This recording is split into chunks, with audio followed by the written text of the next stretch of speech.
Chapter 1. When Mr. Hiram B. Otis, the American minister, bought Canterville Chase, everyone told him he was doing a very foolish thing, as there was no doubt at all that the place was haunted. Indeed, Lord Canterville himself, who was a man of the most punctilious honour, had felt it his duty to mention the fact to Mr. Otis when they came to discuss terms. "We have not cared to live in the place ourselves," said Lord Canterville, "since my grand-aunt, the Dowager Duchess of Bolton, was frightened into a fit from which she never really recovered, by 2 skeleton hands being placed on her shoulders as she was dressing for dinner, and I feel bound to tell you, Mr. Otis, that the ghost has been seen by several living members of my family, as well as by the rector of the parish, the Reverend Augustus Dampier, who is a Fellow of King's College, Cambridge. After the unfortunate accident to the Duchess, none of our younger servants would stay with us, and Lady Canterville often got very little sleep at night, in consequence of the mysterious noises that came from the corridor and the library." "My lord," answered the minister, "I will take the furniture and the ghost at a valuation. I have come from a modern country, where we have everything that money can buy, and with all our spry young fellows painting the old world red and carrying off your best actors and prima donnas, I reckon that if there were such a thing as a ghost in Europe, we'd have it at home in a very short time in one of our public museums, or on the road as a show." "I fear that the ghost exists," said Lord Canterville, smiling, "though it may have resisted the overtures of your enterprising impresarios. It has been well known for 3 centuries, since 1584 in fact, and always makes its appearance before the death of any member of our family. Well, so does the family doctor for that matter, Lord Canterville. But there is no such thing, sir, as a ghost, and I guess the laws of nature are not going to be suspended for the British aristocracy." "You are certainly very natural in America," answered Lord Canterville, who did not quite understand Mr. Otis's last observation. "And if you don't mind a ghost in the house, it is all right. Only you must remember I warned you." A few weeks after this, the purchase was concluded, and at the close of the season, the minister and his family went down to Canterville Chase. Mrs. Otis, who, as Miss Lucretia R. Tappan of West 53 D Street, had been a celebrated New York belle, was now a very handsome, middle-aged woman with fine eyes and a superb profile. Many American ladies on leaving their native land adopt an appearance of chronic ill health, under the impression that it is a form of European refinement, but Mrs. Otis had never fallen into this error. She had a magnificent constitution, and a really wonderful amount of animal spirits. Indeed, in many respects she was quite English, and was an excellent example of the fact that we have really everything in common with America nowadays, except, of course, language. Her eldest son, christened Washington by his parents in a moment of patriotism, which he never ceased to regret, was a fair-haired, rather good-looking young man, who had qualified himself for American diplomacy by leading the German at the Newport Casino for 3 successive seasons, and even in London was well known as an excellent dancer. Gardenias and the peerage were his only weaknesses. Otherwise he was extremely sensible. Miss Virginia Otis was a little girl of 15, lithe and lovely as a fawn, and with a fine freedom in her large blue eyes. She was a wonderful Amazon, and had once raced old Lord Bilton on her pony twice round the park, winning by a length and a half, just in front of the Achilles statue, to the huge delight of the young Duke of Cheshire, who proposed for her on the spot, and was sent back to Eton that very night by his guardians, in floods of tears. After Virginia came the twins, who were usually called the Star and Stripes, as they were always getting swished. They were delightful boys, and with the exception of the worthy minister, the only true Republicans of the family. As Canterville Chase is 7 miles from Ascot, the nearest railway station, Mr. Otis had telegraphed for a wagonette to meet them, and they started on their drive in high spirits. It was a lovely July evening, and the air was delicate with the scent of the pine woods. Now and then they heard a wood-pigeon brooding over its own sweet voice, or saw, deep in the rustling fern, the burnished breast of the pheasant. Little squirrels peered at them from the beech trees as they went by, and the rabbits scudded away through the brushwood and over the mossy knolls, with their white tails in the air. As they entered the avenue of Canterville Chase, however, the sky became suddenly overcast with clouds. A curious stillness seemed to hold the atmosphere. A great flight of rooks passed silently over their heads, and, before they reached the house, some big drops of rain had fallen. Standing on the steps to receive them was an old woman, neatly dressed in black silk, with a white cap and apron. This was Mrs. Umney, the housekeeper, whom Mrs. Otis, at Lady Canterville's earnest request, had consented to keep in her former position. She made them each a low curtsy as they alighted, and said in a quaint, old-fashioned manner, "I bid you welcome to Canterville Chase."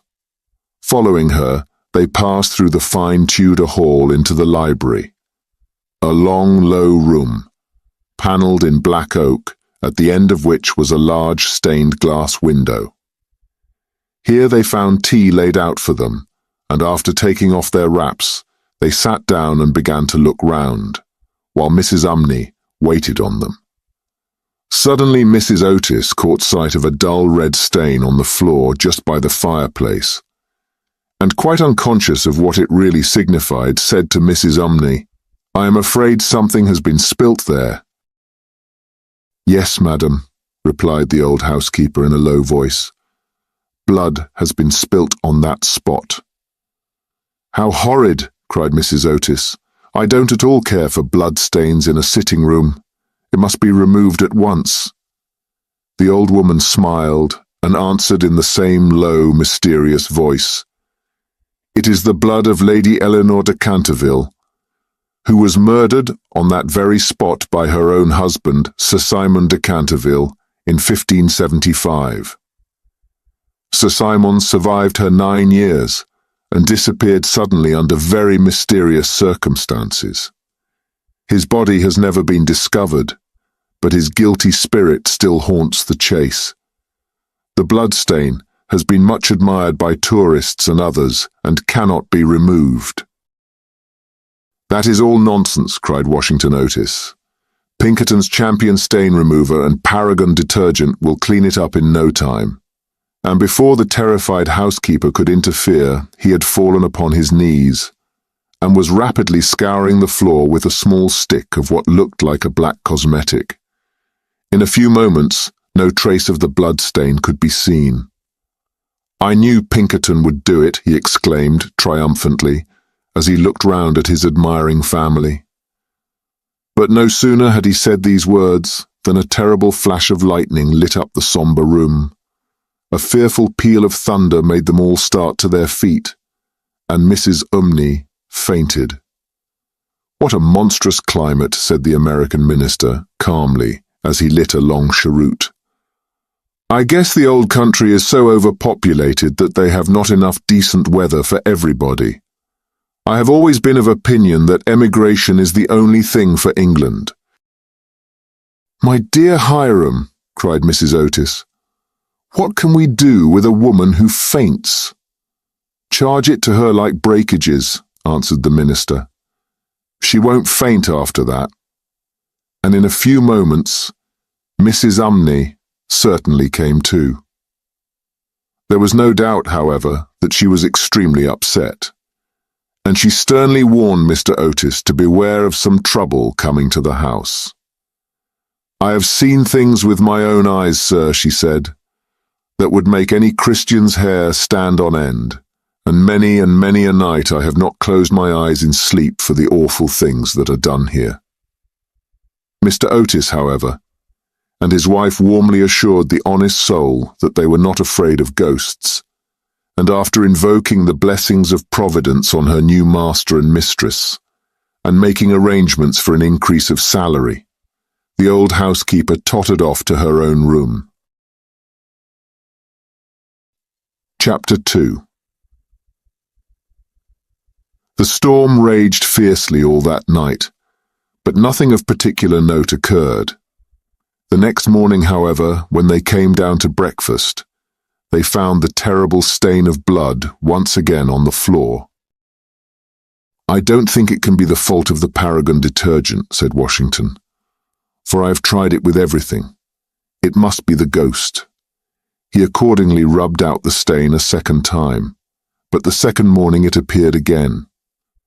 The thirding also, it was there, though the library had been locked up at night by Mr. Otis himself, and the key carried upstairs.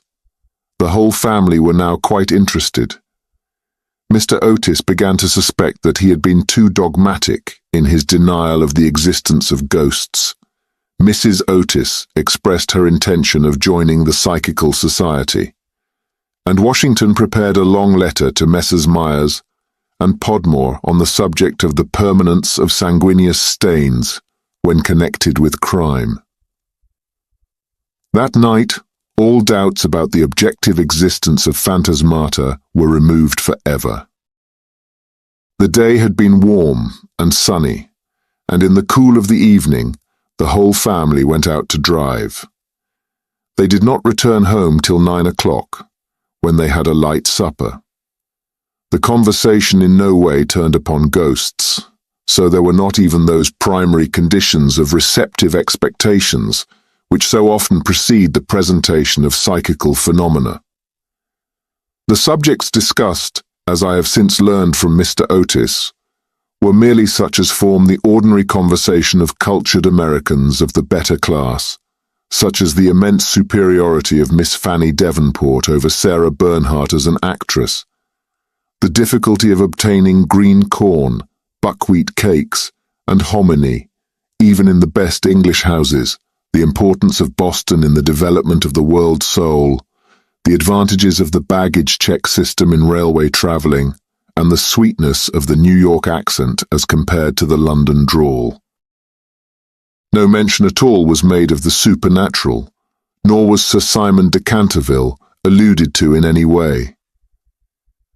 At 11 o'clock the family retired, and by past all the lights were out. Some time after, Mr. Otis was awakened by a curious noise in the corridor, outside his room. It sounded like the clank of metal, and seemed to be coming nearer every moment. He got up at once, struck a match, and looked at the time. It was exactly 1 o'clock. He was quite calm, and felt his pulse, which was not at all feverish. The strange noise still continued, and with it he heard distinctly the sound of footsteps. He put on his slippers, took a small oblong file out of his dressing case, and opened the door. Right in front of him, he saw in the wan moonlight an old man of terrible aspect. His eyes were as red-burning coals. Long grey hair fell over his shoulders in matted coils. His garments, which were of antique cut, were soiled and ragged, and from his wrists and ankles hung heavy manacles and rusty gyves. "My dear sir," said Mr. Otis, "I really must insist on your oiling those chains, and have brought you for that purpose a small bottle of the Tammany Rising Sun lubricator. It is said to be completely efficacious upon one application, and there are several testimonials to that effect on the wrapper from some of our most eminent native divines. I shall leave it here for you by the bedroom candles, and will be happy to supply you with more, should you require it." With these words, the United States minister laid the bottle down on a marble table, and closing his door, retired to rest. For a moment, the Canterville Ghost stood quite motionless in natural indignation. Then, dashing the bottle violently upon the polished floor, he fled down the corridor, uttering hollow groans, and emitting a ghastly green light. Just, however, as he reached the top of the great oak staircase, a door was flung open, 2 little white-robed figures appeared, and a large pillow whizzed past his head. There was evidently no time to be lost, so, hastily adopting the 4th dimension of space as a means of escape, he vanished through the wainscoting, and the house became quite quiet. On reaching a small secret chamber in the left wing, he leaned up against a moonbeam to recover his breath, and began to try and realize his position. Never, in a brilliant and uninterrupted career of 300 years, had he been so grossly insulted. He thought of the Dowager Duchess, whom he had frightened into a fit as she stood before the glass in her lace and diamonds, of the 4 housemaids, who had gone into hysterics when he merely grinned at them through the curtains on one of the spare bedrooms, of the rector of the parish, whose candle he had blown out as he was coming late one night from the library, and who had been under the care of Sir William Goole ever since, a perfect martyr to nervous disorders, and of old Madame de Tremouillac, who, having wakened up one morning early and seen a skeleton seated in an armchair by the fire reading her diary, had been confined to her bed for 6 weeks with an attack of brain fever, and on her recovery had become reconciled to the church, and broken off her connection with that notorious skeptic, Monsieur de Voltaire.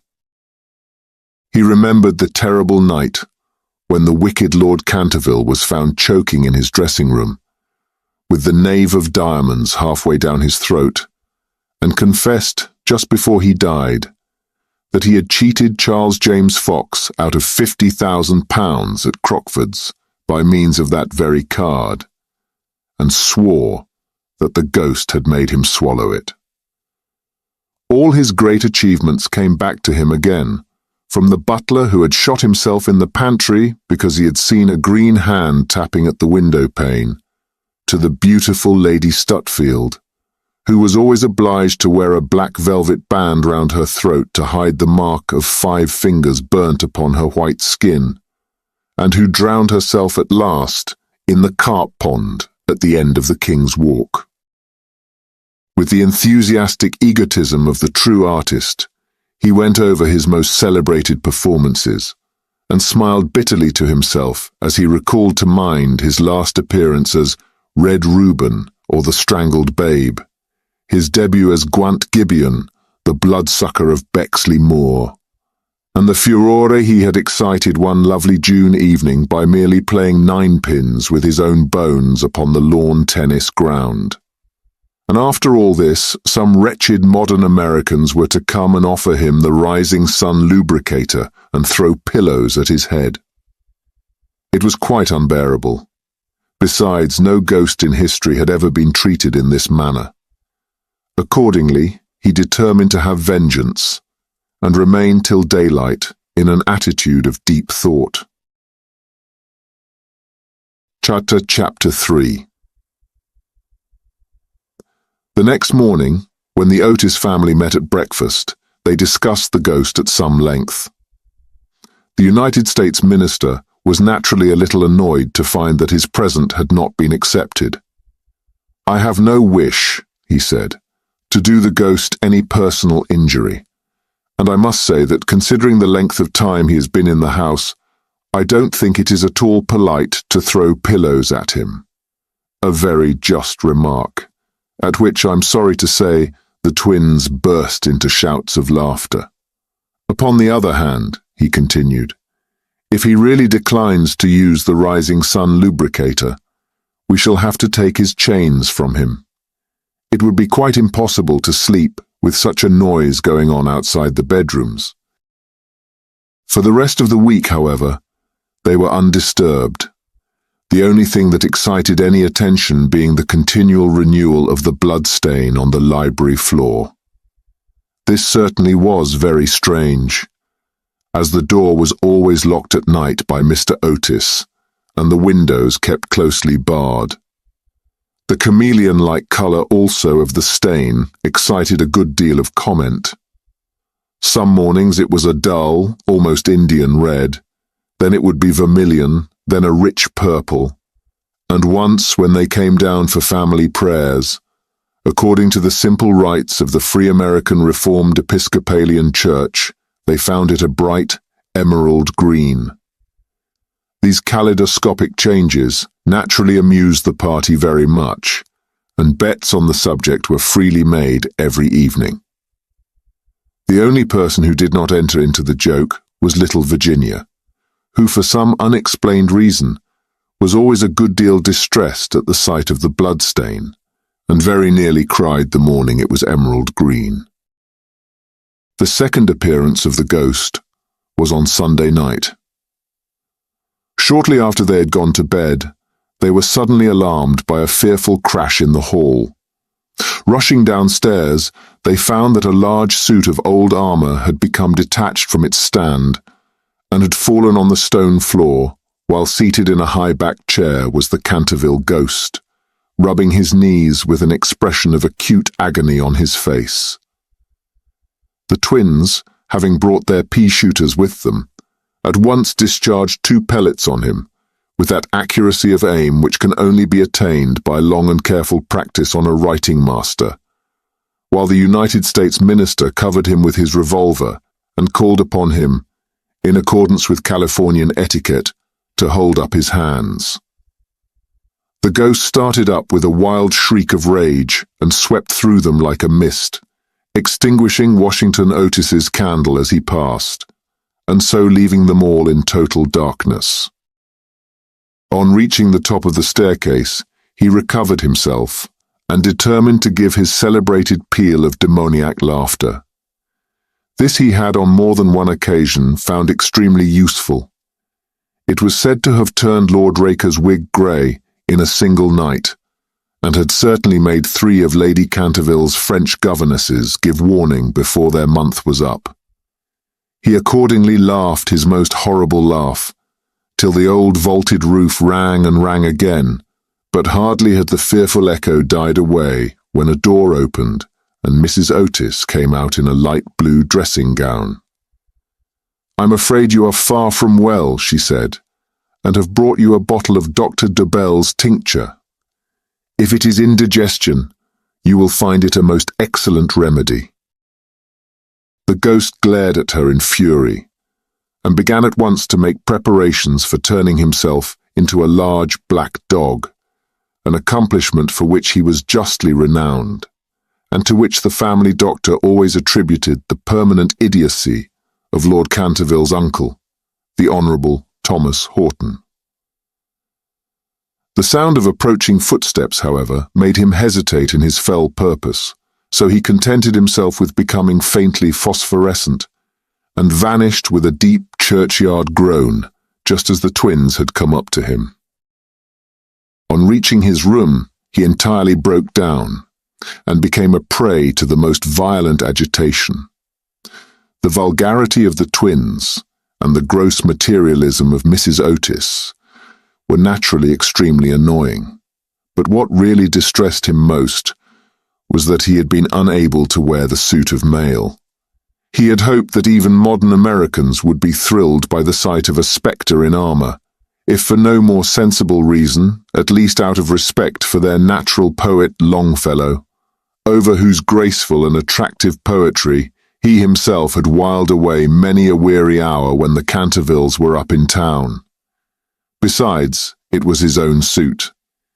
He had worn it with great success at the Kenilworth tournament, and had been highly complimented on it by no less a person than the Virgin Queen herself. Yet when he had put it on, he had been completely overpowered by the weight of the huge breastplate and steel casque, and had fallen heavily on the stone pavement, barking both his knees severely, and bruising the knuckles of his right hand. For some days after this, he was extremely ill and hardly stirred out of his room at all, except to keep the bloodstain in proper repair. However, by taking great care of himself, he recovered and resolved to make a third attempt to frighten the United States minister and his family. He selected Friday, August 17th, for his appearance, and spent most of that day in looking over his wardrobe, ultimately deciding in favor of a large slouched hat with a red feather, a winding sheet frilled at the wrists and neck, and a rusty dagger. Towards evening, a violent storm of rain came on, and the wind was so high that all the windows and doors in the old house shook and rattled. In fact, it was just such weather as he loved. His plan of action was this. He was to make his way quietly to Washington Otis's room, gibber at him from the foot of the bed, and stab himself 3 times in the throat to the sound of low music. He bore Washington a special grudge, being quite aware that it was he who was in the habit of removing the famous Canterville bloodstain by means of Pinkerton's Paragon detergent. Having reduced the reckless and foolhardy youth to a condition of abject terror, he was then to proceed to the room occupied by the United States minister and his wife, and there to place a clammy hand on Mrs. Otis's forehead, while he hissed into her trembling husband's ear the awful secrets of the charnel house. With regard to little Virginia, he had not quite made up his mind. She had never insulted him in any way, and was pretty and gentle. A few hollow groans from the wardrobe, he thought, would be more than sufficient. Or, if that failed to wake her, he might grabble at the counterpane with palsy-twitching fingers. As for the twins, he was quite determined to teach them a lesson. The first thing to be done was, of course, to sit upon their chests so as to produce the stifling sensation of nightmare. Then, as their beds were quite close to each other, to stand between them in the form of a green, icy-cold corpse, till they became paralyzed with fear, and finally, to throw off the winding sheet and crawl round the room, with white, bleached bones and one rolling eyeball, in the character of Dumb Daniel, or the Suicide Skeleton, a role in which he had on more than one occasion produced a great effect, and which he considered quite equal to his famous part of Martin the Maniac or the Masked Mystery. At 10:30, he heard the family going to bed. For some time, he was disturbed by wild shrieks of laughter from the twins, who, with the light-hearted gaiety of schoolboys, were evidently amusing themselves before they retired to rest. But at 11:15, all was still, and as midnight sounded, he sallied forth. The owl beat against the window panes, the raven croaked from the old yew tree, and the wind wandered, moaning round the house like a lost soul. But the Otis family slept unconscious of their doom, and high above the rain and storm he could hear the steady snoring of the minister for the United States. He stepped stealthily out of the wainscoting, with an evil smile on his cruel, wrinkled mouth, and the moon hid her face in a cloud as he stole past the great oriel window, where his own arms and those of his murdered wife were blazoned in azure and gold. On and on he glided, like an evil shadow, the very darkness seeming to loathe him as he passed. Once he thought he heard something call, and stopped, but it was only the baying of a dog from the Red Farm, and he went on, muttering strange 16th-century curses, and ever and anon brandishing the rusty dagger in the midnight air. Finally, he reached the corner of the passage that led to luckless Washington's room.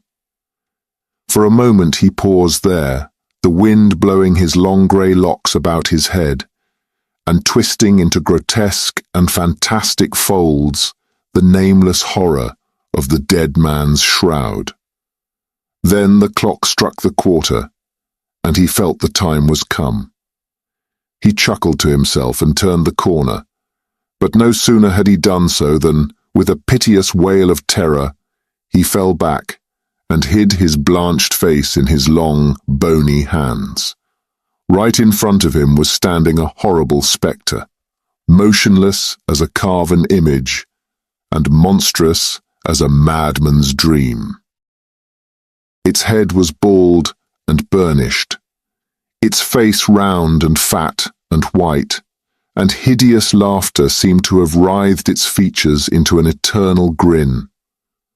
From the eyes streamed rays of scarlet light. The mouth was a wide well of fire, and a hideous garment, like to his own, swathed with its silent snows the Titan form. On its breast was a placard with strange writing in antique characters. Some scroll of shame, it seemed, some record of wild sins, some awful calendar of crime, and, with its right hand, it bore aloft a falchion of gleaming steel. Never having seen a ghost before, he naturally was terribly frightened, and after a second hasty glance at the awful phantom, he fled back to his room, tripping up in his long, winding sheet as he sped down the corridor, and finally dropping the rusty dagger into the minister's jackboots, where it was found in the morning by the butler. Once in the privacy of his own apartment, he flung himself down on a small pallet bed and hid his face under the clothes. After a time, however, the brave old Canterville spirit asserted itself, and he determined to go and speak to the other ghost as soon as it was daylight. Accordingly, just as the dawn was touching the hills with silver, he returned towards the spot where he had first laid eyes on the grisly phantom, feeling that, after all, two ghosts were better than one, and that by the aid of his new friend, he might safely grapple with the twins. On reaching the spot, however, a terrible sight met his gaze. Something had evidently happened to the spectre, for the light had entirely faded from its hollow eyes. The gleaming falchion had fallen from its hand, and it was leaning up against the wall in a strained and uncomfortable attitude. He rushed forward and seized it in his arms, when, to his horror, the head slipped off and rolled on the floor. The body assumed a recumbent posture, and he found himself clasping a white dimity bed curtain with a sweeping brush, a kitchen cleaver, and a hollow turnip lying at his feet. Unable to understand this curious transformation, he clutched the placard with feverish haste, and there, in the grey morning light, he read these fearful words: Ye otis goste, ye only, true and original spook, beware of ye imitationes. All others are counterfeit. The whole thing flashed across him. He had been tricked, foiled, and outwitted. The old Canterville look came into his eyes. He ground his toothless gums together, and raising his withered hands high above his head, swore according to the picturesque phraseology of the antique school, that when Chanticleer had sounded twice his merry horn, deeds of blood would be wrought, and murder walk abroad with silent feet. Hardly had he finished this awful oath, when from the red-tiled roof of a distant homestead, a cock crew. He laughed a long, low, bitter laugh, and waited. Hour after hour he waited, but the cock, for some strange reason, did not crow again. Finally, at 7:30, the arrival of the housemaids made him give up his fearful vigil, and he stalked back to his room, thinking of his vain oath and baffled purpose. There he consulted several books of ancient chivalry, of which he was exceedingly fond, and found that on every occasion on which this oath had been used, Chanticleer had always crowed a second time.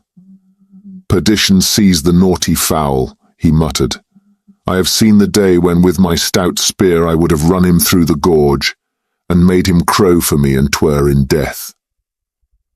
He then retired to a comfortable lead coffin and stayed there till evening.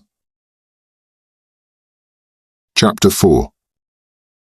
The next day the ghost was very weak and tired. The terrible excitement of the last 4 weeks was beginning to have its effect.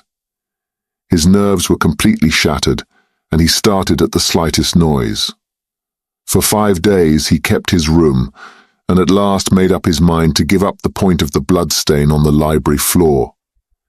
If the Otis family did not want it, they clearly did not deserve it. They were evidently people on a low material plane of existence, and quite incapable of appreciating the symbolic value of sensuous phenomena. The question of phantasmic apparitions and the development of astral bodies was of course quite a different matter, and really not under his control. It was his solemn duty to appear in the corridor once a week, and to gibber from the large oriel window on the 1st and 3rd Wednesdays in every month, and he did not see how he could honourably escape from his obligations. It is quite true that his life had been very evil, but upon the other hand, he was most conscientious in all things connected with the supernatural. For the next 3 Saturdays, accordingly, he traversed the corridor as usual between midnight and 3 o'clock, taking every possible precaution against being either heard or seen. He removed his boots, trod as lightly as possible on the old worm-eaten boards, wore a large black velvet cloak, and was careful to use the rising sun lubricator for oiling his chains. I'm bound to acknowledge that it was with a good deal of difficulty that he brought himself to adopt this last mode of protection. However, one night, while the family were at dinner, he slipped into Mr. Otis's bedroom and carried off the bottle. He felt a little humiliated at first, but afterwards was sensible enough to see that there was a great deal to be said for the invention, and, to a certain degree, it served his purpose. Still, in spite of everything, he was not left unmolested. Strings were continually being stretched across the corridor, over which he tripped in the dark, and on one occasion, while dressed for the part of Black Isaac or the huntsman of Hogley Woods, he met with a severe fall through treading on a butter slide, which the twins had constructed from the entrance of the tapestry chamber to the top of the oak staircase. This last insult so enraged him that he resolved to make one final effort to assert his dignity and social position, and determined to visit the insolent young Etonians the next night in his celebrated character of Reckless Rupert, or the Headless Earl. He had not appeared in this disguise for more than 70 years. In fact, not since he had so frightened pretty Lady Barbara Modish by means of it, that she suddenly broke off her engagement with the present Lord Canterville's grandfather, and ran away to Gretna Green with handsome Jack Castletown, declaring that nothing in the world would induce her to marry into a family that allowed such a horrible phantom to walk up and down the terrace at twilight. Poor Jack was afterwards shot in a duel by Lord Canterville on Wandsworth Common, and Lady Barbara died of a broken heart at Tunbridge Wells before the year was out, so in every way it had been a great success. It was, however, an extremely difficult make-up, if I may use such a theatrical expression in connection with one of the greatest mysteries of the supernatural, or, to employ a more scientific term, the higher natural world, and it took him fully 3 hours to make his preparations. At last, everything was ready, and he was very pleased with his appearance. The big leather riding boots that went with the dress were just a little too large for him, and he could only find one of the 2 horse pistols.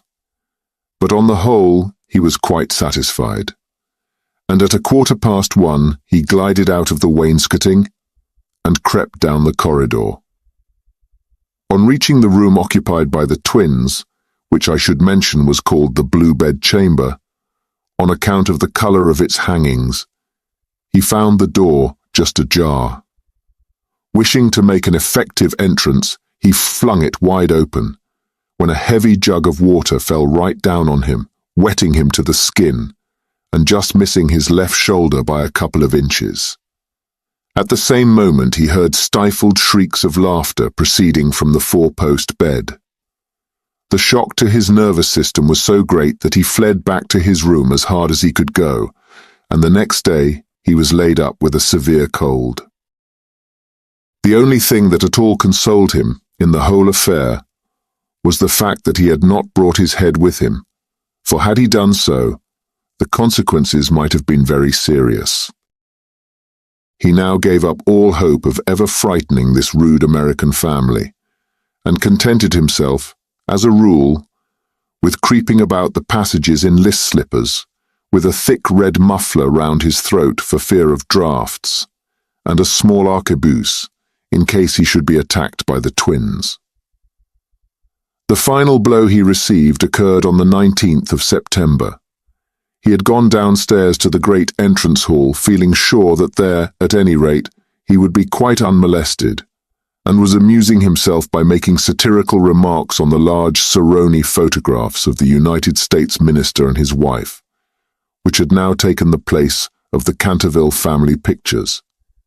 He was simply but neatly clad in a long shroud, spotted with churchyard mould, had tied up his jaw with a strip of yellow linen, and carried a small lantern and a sexton's spade.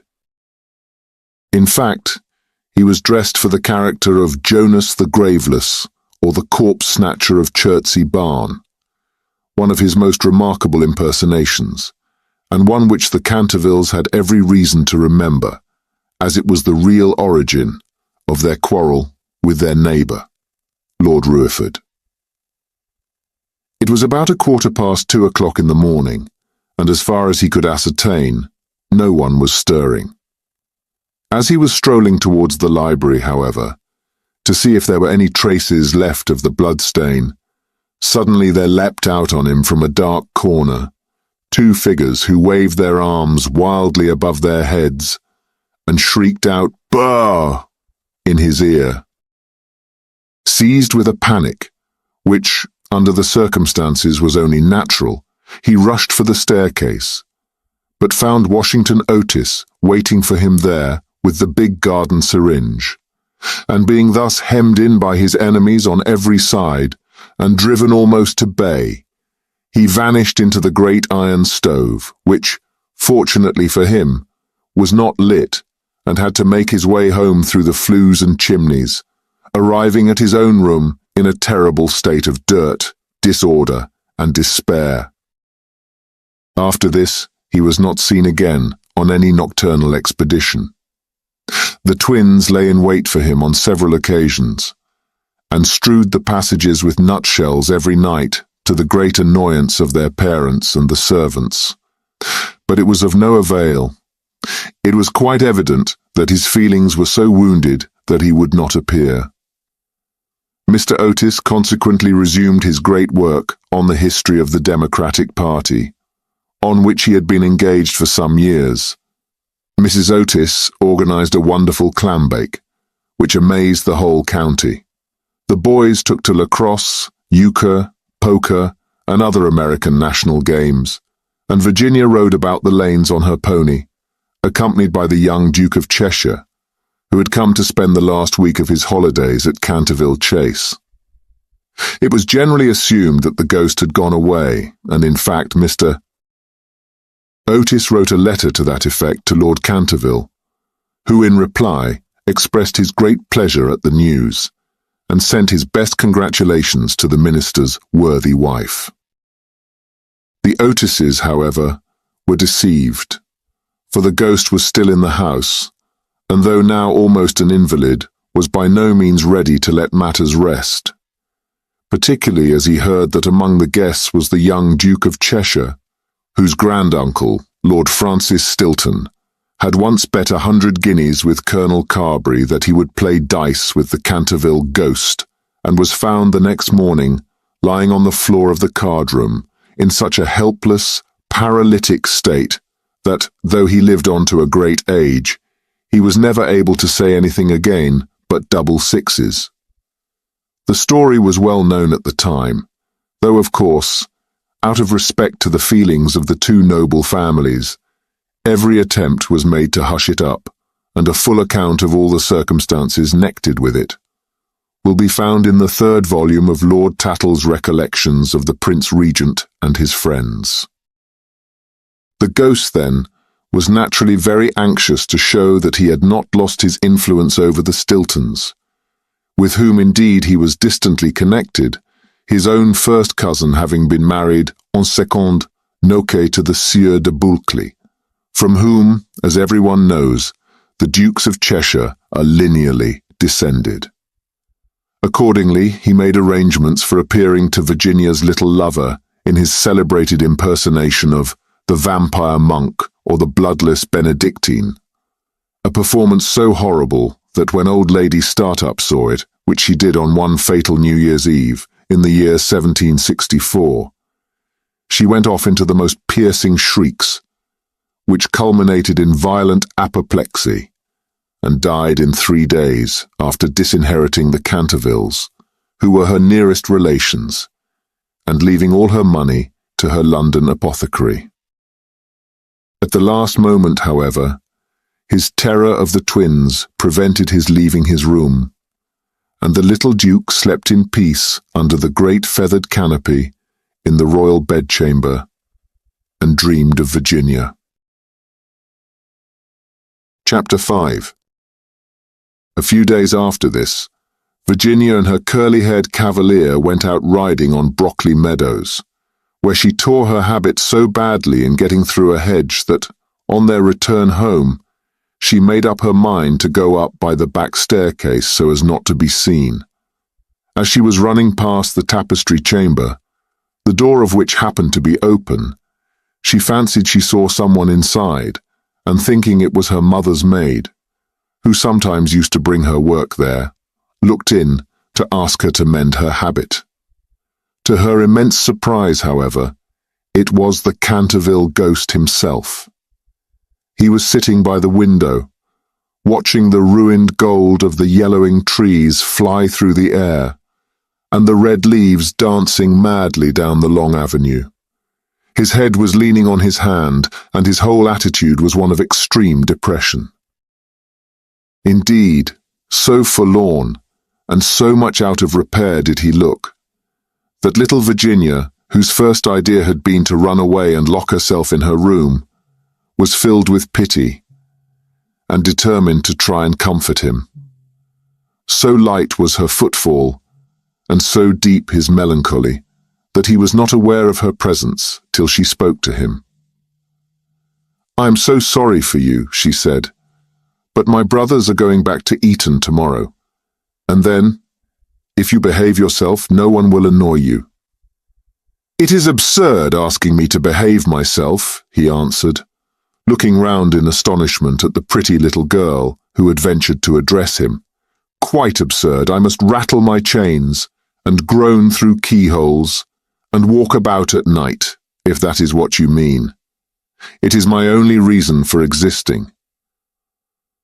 "It is no reason at all for existing, and you know you have been very wicked. Mrs. Umney told us, the first day we arrived here, that you had killed your wife."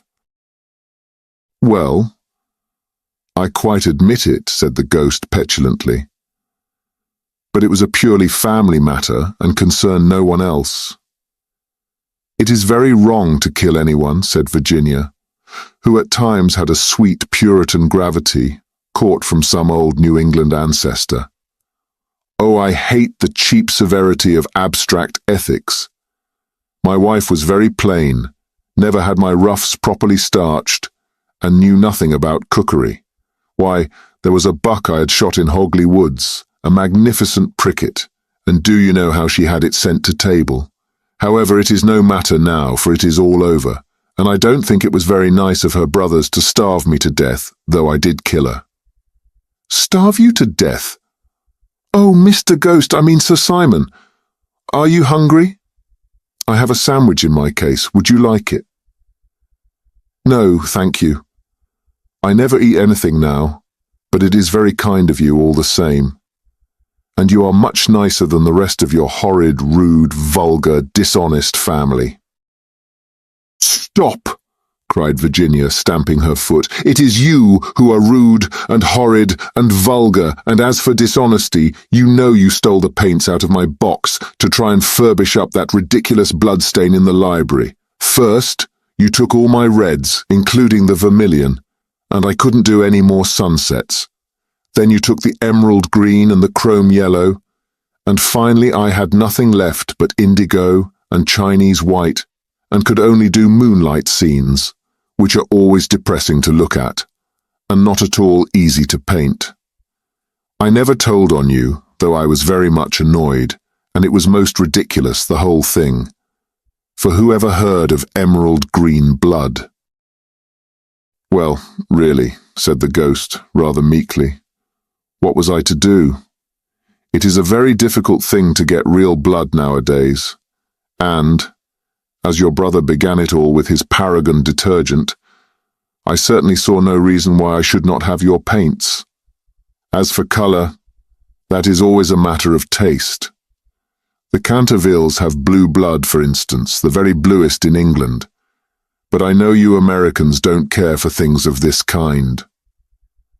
You know nothing about it, and the best thing you can do is to emigrate and improve your mind. My father will be only too happy to give you a free passage, and though there is a heavy duty on spirits of every kind, there will be no difficulty about the custom house, as the officers are all Democrats. Once in New York, you are sure to be a great success. I know lots of people there who would give $100,000 to have a grandfather, and much more than that to have a family ghost. I don't think I should like America. I suppose because we have no ruins and no curiosities," said Virginia satirically. "No ruins." "No curiosities," answered the ghost. "You have your navy and your manners. Good evening. I will go and ask Papa to get the twins an extra week's holiday." "Please don't go, Miss Virginia," he cried. "I'm so lonely and so unhappy, and I really don't know what to do. I want to go to sleep and I cannot." "That's quite absurd. You have merely to go to bed and blow out the candle. It is very difficult sometimes to keep awake, especially at church, but there is no difficulty at all about sleeping. Why, even babies know how to do that, and they are not very clever." "I have not slept for 300 years, he said sadly, and Virginia's beautiful blue eyes opened in wonder. "For 300 years I have not slept, and I am so tired." Virginia grew quite grave, and her little lips trembled like rose leaves. She came towards him, and kneeling down at his side, looked up into his old, withered face. "Poor, poor ghost," she murmured. "Have you no place where you can sleep?" "Far away beyond the pine woods," he answered, in a low, dreamy voice. "There is a little garden. There the grass grows long and deep. There are the great white stars of the hemlock flower. There the nightingale sings all night long. All night long he sings, and the cold crystal moon looks down, and the yew tree spreads out its giant arms over the sleepers." Virginia's eyes grew dim with tears, and she hid her face in her hands. "You mean the Garden of Death?" she whispered. "Yes, death. Death must be so beautiful. To lie in the soft brown earth, with the grasses waving above one's head, and listen to silence. To have no yesterday and no tomorrow. To forget time, to forget life, to be at peace. You can help me. You can open for me the portals of death's house, for love is always with you, and love is stronger than death is." Virginia trembled. A cold shudder ran through her, and for a few moments there was silence. She felt as if she was in a terrible dream. Then the ghost spoke again, and his voice sounded like the sighing of the wind. "Have you ever read the old prophecy on the library window?" "Oh, often," cried the little girl, looking up. "I know it quite well. It is painted in curious black letters and is difficult to read. There are only 6 lines. When a golden girl can win prayer from out the lips of sin, when the barren almond bears, and a little child gives away its tears, then shall all the house be still, and peace come to Canterville. But I don't know what they mean."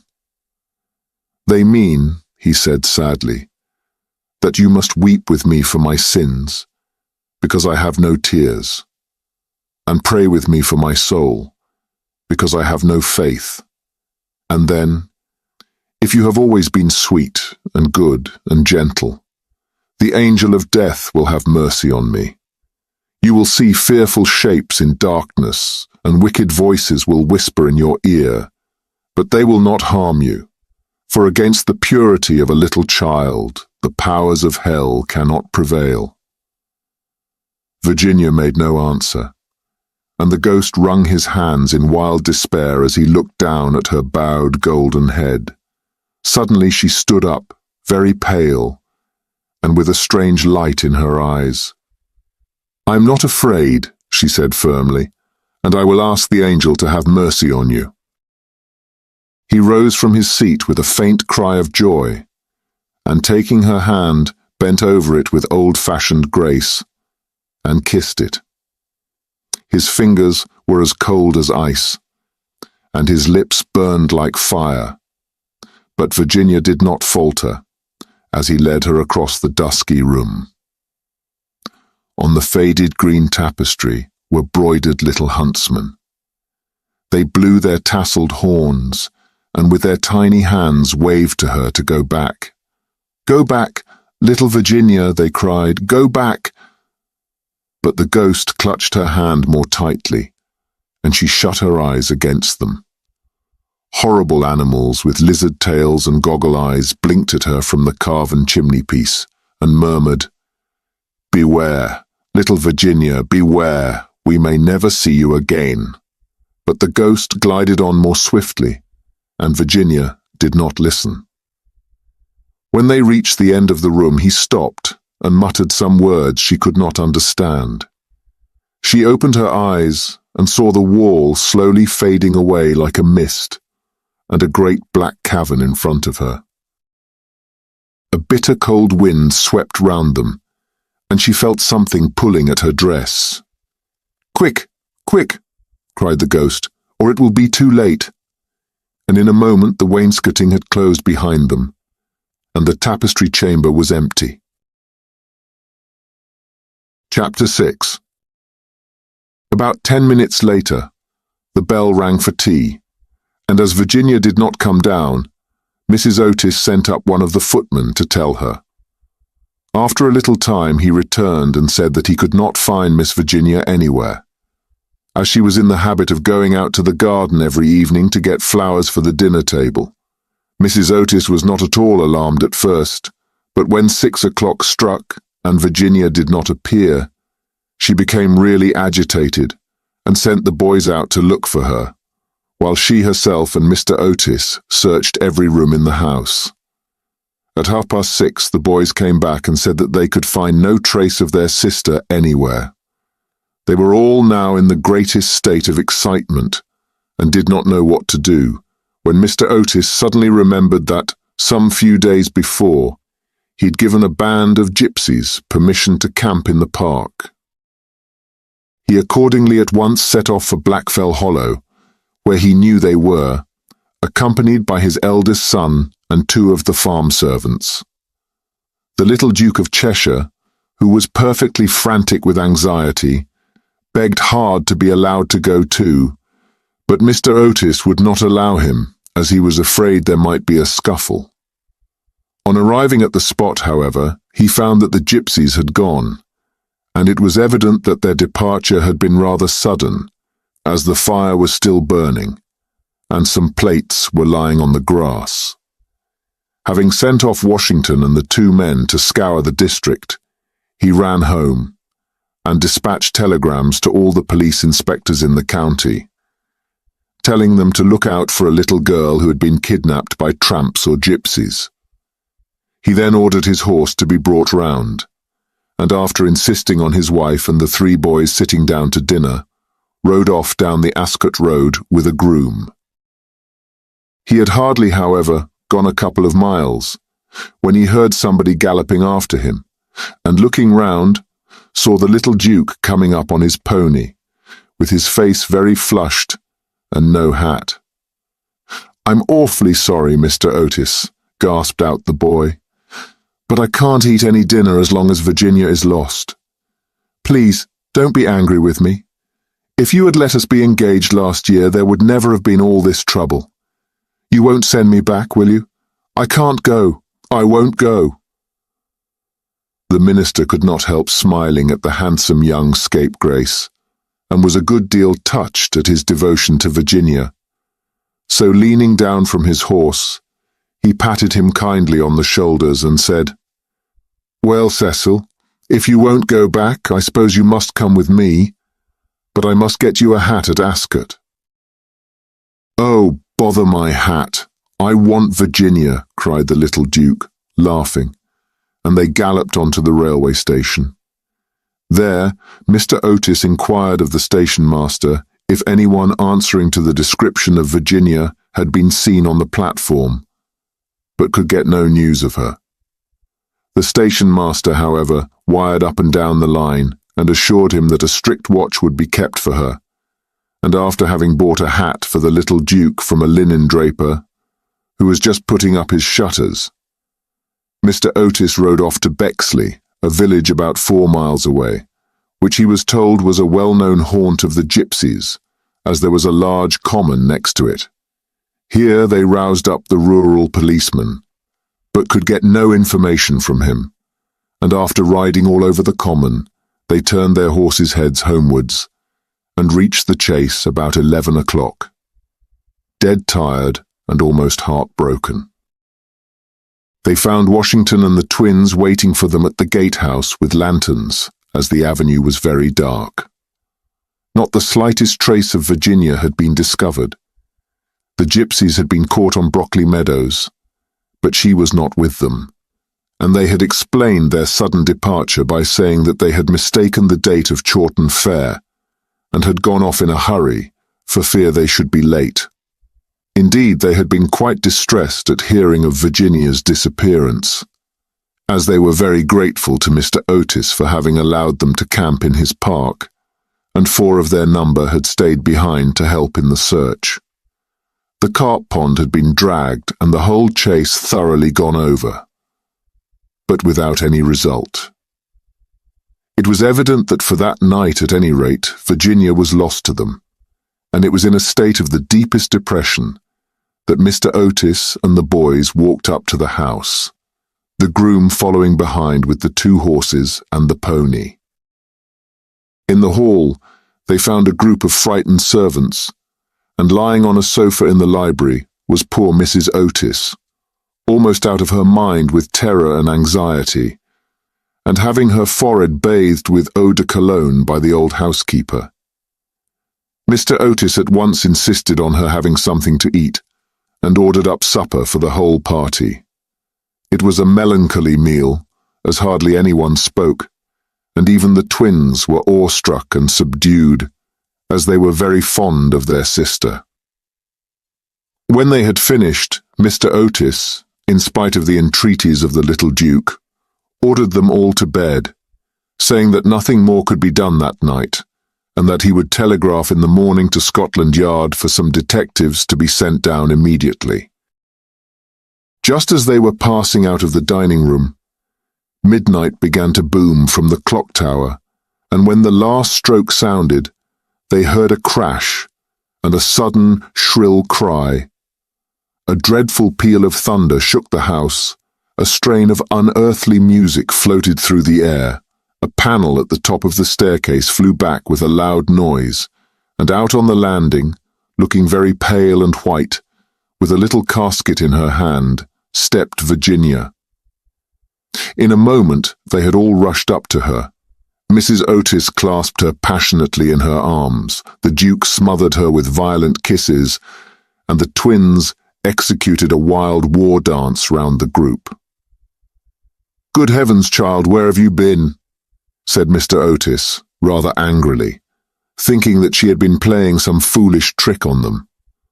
"Cecil and I have been riding all over the country looking for you, and your mother has been frightened to death. You must never play these practical jokes any more." "Except on the ghost! Except on the ghost!" shrieked the twins as they capered about. "My own darling, thank God you are found. You must never leave my side again," murmured Mrs. Otis, as she kissed the trembling child and smoothed the tangled gold of her hair. "Papa," said Virginia quietly, "I've been with the ghost.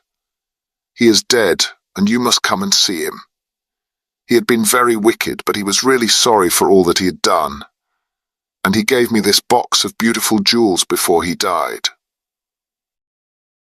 The whole family gazed at her in mute amazement, but she was quite grave and serious, and turning round, she led them through the opening in the wainscoting down a narrow secret corridor, Washington following with a lighted candle, which he had caught up from the table. Finally, they came to a great oak door, studded with rusty nails. When Virginia touched it, it swung back on its heavy hinges, and they found themselves in a little low room, with a vaulted ceiling and one tiny grated window. Embedded in the wall was a huge iron ring, and chained to it was a gaunt skeleton that was stretched out at full length on the stone floor, and seemed to be trying to grasp with its long, fleshless fingers an old-fashioned trencher and ewer that were placed just out of its reach. The jug had evidently been once filled with water, as it was covered inside with green mould. There was nothing on the trencher but a pile of dust. Virginia knelt down beside the skeleton, and folding her little hands together, began to pray silently, while the rest of the party looked on in wonder at the terrible tragedy whose secret was now disclosed to them. "Hello!" suddenly exclaimed one of the twins, who had been looking out of the window to try and discover in what wing of the house the room was situated. "Hello! The old withered almond tree has blossomed. I can see the flowers quite plainly in the moonlight." "God has forgiven him," said Virginia gravely as she rose to her feet, and a beautiful light seemed to illumine her face. "What an angel you are!" cried the young Duke, and he put his arm round her neck and kissed her. Chapter 7. 4 days after these curious incidents, a funeral started from Canterville Chase at about 11 o'clock at night. The hearse was drawn by 8 black horses, each of which carried on its head a great tuft of nodding ostrich plumes, and the leaden coffin was covered by a rich purple pall, on which was embroidered in gold the Canterville coat of arms. By the side of the hearse and the coaches walked the servants with lighted torches, and the whole procession was wonderfully impressive. Lord Canterville was the chief mourner, having come up specially from Wales to attend the funeral, and sat in the first carriage along with little Virginia. Then came the United States Minister and his wife, then Washington and the 3 boys, and in the last carriage was Mrs. Umney. It was generally felt that, as she had been frightened by the ghost for more than 50 years of her life, she had a right to see the last of him.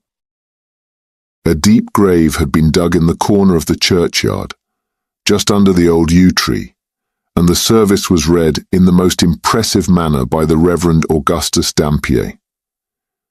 When the ceremony was over, the servants, according to an old custom observed in the Canterville family, extinguished their torches, and as the coffin was being lowered into the grave, Virginia stepped forward, and laid on it a large cross made of white and pink almond blossoms. As she did so, the moon came out from behind a cloud and flooded with its silent silver the little churchyard, and from a distant copse a nightingale began to sing. She thought of the ghost's description of the Garden of Death. Her eyes became dim with tears, and she hardly spoke a word during the drive home. The next morning, before Lord Canterville went up to town, Mr. Otis had an interview with him on the subject of the jewels the ghost had given to Virginia. They were perfectly magnificent, especially a certain ruby necklace with old Venetian setting, which was really a superb specimen of 16th century work, and their value was so great that Mr. Otis felt considerable scruples about allowing his daughter to accept them. "My lord," he said, "I know that in this country mortmain is held to apply to trinkets as well as to land, and it is quite clear to me that these jewels are, or should be, heirlooms in your family. I must beg you accordingly to take them to London with you, and to regard them simply as a portion of your property, which has been restored to you under certain strange conditions. As for my daughter, she is merely a child, and has as yet, I'm glad to say, but little interest in such appurtenances of idle luxury. I am also informed by Mrs. Otis, who I may say is no mean authority upon art, having had the privilege of spending several winters in Boston when she was a girl, that these gems are of great monetary worth, and if offered for sale, would fetch a tall price. Under these circumstances, Lord Canterville, I feel sure that you will recognize how impossible it would be for me to allow them to remain in the possession of any member of my family, and indeed, all such vain gauds and toys, however suitable or necessary to the dignity of the British aristocracy, would be completely out of place among those who have been brought up on the severe, and I believe immortal, principles of republican simplicity. Perhaps I should mention that Virginia is very anxious that you should allow her to retain the box, as a memento of your unfortunate but misguided ancestor.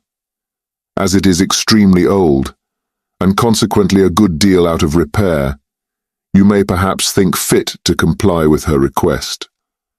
For my own part, I confess I'm a good deal surprised to find a child of mine expressing sympathy with medievalism in any form, and can only account for it by the fact that Virginia was born in one of your London suburbs shortly after Mrs. Otis had returned from a trip to Athens. Lord Canterville listened very gravely to the worthy minister's speech, pulling his grey moustache now and then to hide an involuntary smile, and when Mr. Otis had ended, he shook him cordially by the hand and said, "My dear sir, your charming little daughter rendered my unlucky ancestor, Sir Simon, a very important service, and I and my family are much indebted to her for her marvellous courage and pluck. The jewels are clearly hers, and egad, I believe that if I were heartless enough to take them from her, the wicked old fellow would be out of his grave in a fortnight, leading me the devil of a life. As for their being heirlooms, nothing is an heirloom that is not so mentioned in a will or legal document, and the existence of these jewels has been quite unknown. I assure you I have no more claim on them than your butler, and when Miss Virginia grows up, I dare say she will be pleased to have pretty things to wear. Besides, you forget, Mr. Otis, that you took the furniture and the ghost at a valuation, and anything that belonged to the ghost passed at once into your possession, as whatever activity Sir Simon may have shown in the corridor at night, in point of law he was really dead, and you acquired his property by purchase." Mr. Otis was a good deal distressed at Lord Canterville's refusal, and begged him to reconsider his decision, but the good-natured peer was quite firm, and finally induced the minister to allow his daughter to retain the present the ghost had given her, and when, in the spring of 1890, the young Duchess of Cheshire was presented at the Queen's first drawing room on the occasion of her marriage, her jewels were the universal theme of admiration. For Virginia received the coronet, which is the reward of all good little American girls, and was married to her boy lover as soon as he came of age. They were both so charming, and they loved each other so much, that everyone was delighted at the match except the old Marchioness of Dumbleton, who had tried to catch the Duke for one of her 7 unmarried daughters, and had given no less than 3 expensive dinner parties for that purpose, and, strange to say, Mr. Otis himself. Mr. Otis was extremely fond of the young Duke personally, but, theoretically, he objected to titles, and to use his own words, was not without apprehension lest, amid the enervating influences of a pleasure-loving aristocracy, the true principles of republican simplicity should be forgotten. His objections, however, were completely overruled, and I believe that when he walked up the aisle of St. George's, Hanover Square, with his daughter leaning on his arm, there was not a prouder man in the whole length and breadth of England. The Duke and Duchess, after the honeymoon was over, went down to Canterville Chase, and on the day after their arrival they walked over in the afternoon to the lonely churchyard by the pine woods. There had been a great deal of difficulty at first about the inscription on Sir Simon's tombstone, but finally it had been decided to engrave on it simply the initials of the old gentleman's name, and the verse from the library window. The Duchess had brought with her some lovely roses, which she strewed upon the grave, and after they had stood by it for some time they strolled into the ruined chancel of the old abbey. There the Duchess sat down on a fallen pillar, while her husband lay at her feet smoking a cigarette and looking up at her beautiful eyes. Suddenly he threw his cigarette away, took hold of her hand and said to her, "Virginia, a wife should have no secrets from her husband." "Dear Cecil, I have no secrets from you." "Yes, you have," he answered, smiling. "You have never told me what happened to you when you were locked up with the ghost." "I've never told anyone, Cecil," said Virginia gravely. "I know that. But you might tell me." "Please don't ask me, Cecil. I cannot tell you. Poor Sir Simon. I owe him a great deal. Yes, don't laugh, Cecil, I really do. He made me see what life is, and what death signifies, and why love is stronger than both." The Duke rose and kissed his wife lovingly. "You can have your secret as long as I have your heart," he murmured. "You have always had that, Cecil. And you will tell our children some day, won't you?" Virginia blushed. The end.